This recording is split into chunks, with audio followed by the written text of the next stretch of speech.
샬롬, 안녕하세요. 오늘은 성경 해석 9번째 시간입니다. 요한복음 5장 39절, 너희가 성경에서 영생을 얻는 줄 알고, 다시 말해서 구원을 얻는 줄 알고 성경을 연구하거니와 상고하거니와 이 성경이 바로 내게 대하여 정언한 것이다. 예수님에 대해서 정언한 것은 예수님의 성육신, 또 죽으심, 부활, 성천, 재림 이런 것까지겠죠. 그래서 성경의 키워드는 예수 그리스도입니다. 또 그리스도를 체험하는 책이라고 보시면 되겠죠. 예수님이 어떤 가치관으로 살고 있고 어떻게 우리에게 가르쳐 왔는지 그런 것에 대해서 말하는 책입니다. 근데 그걸 갖고 세상 부유한 나라, 세상의 어떤 가치관을 혼합해서 믹스해가지고 퓨전 음식처럼 가리키면 성경의 원래 원뜻이 희석되어서 안 나타납니다. 그래서 이걸 혼합주의, WCC 아시죠? 그런 것들이 되는 거예요. 그래서 온전한 진리가 서지 않기 때문에 우리가 하나님을 만나지 못해요. 그래서 성경을 아시려면 빛이신 예수 그리스도 그분에 대한 이야기라는 것을 알고 또 그분을 부활하신 주님을 체험하는 책인 것을 알고 읽으면 우리에게 유익이 있겠습니다. 자, 성경의 기초를 세우라 7번째 파트에서 이제 문맥적 사고예요. 이거 참 힘들죠. 쉽지 않은 겁니다. 이게 문학을 하거나 철학을 하거나 뭐 이런 오랫동안 그 글과 말로 이렇게 삶을 살아온 사람들한테도 사실은 쉬운 건 아니에요. 이게. 그러니까 왜냐하면 어떻게 보면 연약한 언어로 하나님을 인간의 언어로 하나님을 담아낸다는 것이 굉장히 불가능해요, 사실. 언어의 유약성이라고 보시면 돼요. 예를 들면 이런 거죠. 오늘 하늘이 파랗네, 이렇게 말했잖아요. 그러면 내가 생각한 파란 거하고 듣는 사람이 생각한 파란색의 정도를 우리가 측정할 수 있어요? 없잖아요. 그러니까, 아주 밝은 하늘색도 파랗다고 말할 수 있을 거고, 정말 군청색 같은 그런 색깔도 파랗다고 말할 수 있는 거예요. 그러니까, 파란데 이 의미 안에는 그 사람들이 아는, 인지하는 그 언어의 정도에 대해서는 우리 사람들이 서로 인지하기가, 서로가 얼마나 알고 있는지를 알기가, 다시 말해 소통하기가 불가능한 거죠. 그래서 이게 언어의 유약성이라고 이야기를 하더라고요. 이와 같이 성경의 하나님의 그 진리도 인간의 언어를 빌려 쓸 수밖에 없잖아요. 인간이 그 언어를 사용해서 커뮤니케이션을 하니까요. 하나님도 말씀으로 계시잖아요. 그러니까 하나님도 언어로 우리랑 소통을 하시니까요. 그래서 이제 언어에 이제 연약성, 유약성이 있기 때문에 성령님이 오시죠. 성령님께서 우리를 도우세요. 묵상과 진리를 아는 일에. 그래서 우리가 뭐 창세전에 있던 언약, 그 다음에 창세기 때의 사건들, 그렇구나, 아멘이죠. 이런 고백이 나오죠. 그 다음 2020년 전에 죽은 우리 주님의 사건, 피크, 십자가 사건. 그거 어떻게 믿습니까? 그거 뭐 역사적으로 생긴 일이다 하더라도 그런 거를 통해서 우리가 믿음을 갖는다는 거는 어려운 일이에요. 그래서 이 모든 것이 성령의 역사다. 이렇게 이제 이야기를 하시는 거예요. 그래서 성경 기록의 저자는 성령이세요. 그래서 성령님께서 직강하지 않으면 우리가 알아듣기 쉽지 않죠. 근데 성경의 내용을 가지고 강의를 하신다고 해요. 그분이 이게 텍스트북이니까요. 근데 이제 그 의도를 하려면 이 문맥적 사고가 있어야 돼요. 앞에 무엇을 말하고 뒤에 무엇을 말하고 이런 걸 알아야 앞뒤 이야기를 좀 알아야 오늘의 그 몸뚱이 되는 그 말씀을 들을 수 있단 말이에요. 그러니까 물고기를 이야기하는데 뭐 머리까지는 뾰족하고 몸은 통통하고 꼬리는 뱀꼬리 같은 물고기. 이거 좀 난해하지 않아요? 이렇게 해석을 붙여놓으면 우리가 성경을 읽을 때 오해를 많이 하고 왜곡이 되니까 이단이 그냥 우후죽순같이 정말 그렇게 나온다는 거죠. 자기 주장이 너무 강하고 그렇게 이제 어떤 자기의 그 강한 신념으로 사람을 유혹하고 끌어모으면 모아서 만든 조직이 이단이에요. 그 사사로이 풀면 베드로가 뭐라 그랬죠? 개인적인 의견으로 풀면 멸망한다고. 그 평생 하나님 믿는다고 교회 다니면서 그 지옥 간다고 이렇게 심한 경고를 해놨어요. 그래서 우리가 좀 더 겸손한 자세로 어떻게 하면 성경의 진리를 잘 알 수 있을까? 그거 중에 하나가 이제 단어, 언어, 숫자 이런 거 다 해석해 오셨잖아요.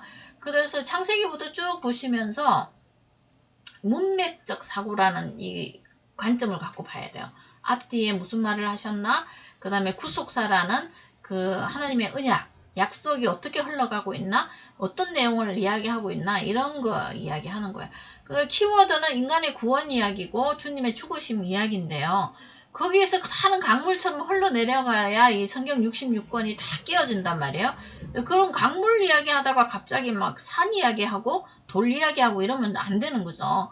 그래서 이런 주제들을 잘 잡고 읽어가면 하나님의 의도하신가 이런 것이 잘 나타나요. 자, 그래서 성경의 내용을 문자적 또는 역사적으로 기본적으로 알고 있어야 돼요.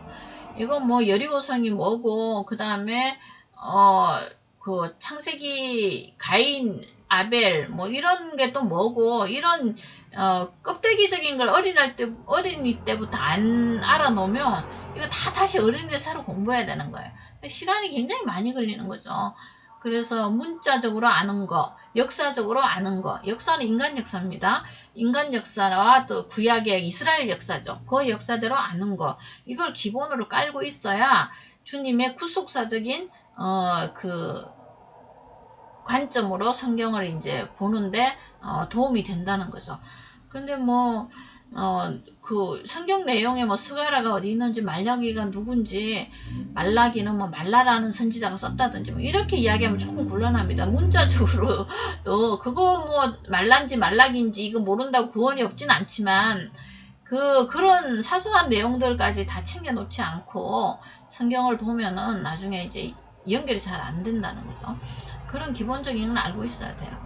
자, 그래서 두 번째는 구속자적인 계시를 알 수가 있습니다. 이런 문맥적인 사고로 보며 그리고 이렇게 보려면 이 관점을 역사적인 관점으로 보면 안 돼요. 하나님의 언약의 관점, 구속사적인 관점을 계시하고 있다는 걸 알고 있어야 돼요. 창세기 3장에서 여인의 후손 보내준다고 했잖아요. 그럼 걔가 아니고요. 그 여인의 후손이 누구이고 어떤 몸으로 오는지 쭉 보는 거예요. 이제 아브라함은 패밀리를 부르죠. 그래갖고 또 이제 이스라엘이라는 국가를 불러요. 그 다음에 이제 이스라엘 중에 어떤 한 지파를 불러요. 다윗 중에 또 한 마을을 가르쳐줘요. 다윗 다음에 뭐 어떤 그 다윗의 후손 중에 이렇게 온댔지 다윗의 모든 어떤 이야기는 안 해줬어요. 단 어느 지방에서 태어난다 뭐 이런 거 이야기 해준 거예요. 그래서 쭉 역사가 많이 나오잖아요. 성경책에. 그래서 이분이 인간 예수님이 오시는 제사함을 위해서 오시는 족적을 우리가 이제 구약이라고 보시면 되고요. 신약에서는 와서 무엇을 하러 왔냐? 십자가를 지고 우리의 제사함을 했고 사탄의 정체를 드러내고 우리를 하나님 나라로 데려가려는 기반 물밑 작업을 하러 오신 거죠. 자, 그래서 아까 같이 라엘, 아엘, 뭐 라합 이런 사람들에 대한 기본적인 지식이 문자적이죠. 역사적이고 그런 것을 알고 계셔야 돼요. 그러려면 어떻게 해야 될까요? 성경을 부지런히 읽어야 돼요. 그리고 묵상도 해 놓으셔야 돼요. 라합이 왜 갑자기 그런 일들을 했을까? 이런 궁금하잖아요. 자기 백성들 다 죽이는 그런 일들을 해가면서 자기 혼자 살자고 구원을 얻은 것인가? 이거 뭐 완전히 배신녀죠. 근데 우리 하나님은 이거를 턱 성경에다 올려놨단 말이에요. 그러면 우리 인간적인 관점으로 보면 도덕적인 관점이죠. 그러면 죽일 여자지만 우리 주님이 보시기에는 너무 아름다운 여자죠. 그러면 우리가 생각을 어떻게 바꿔야 돼요?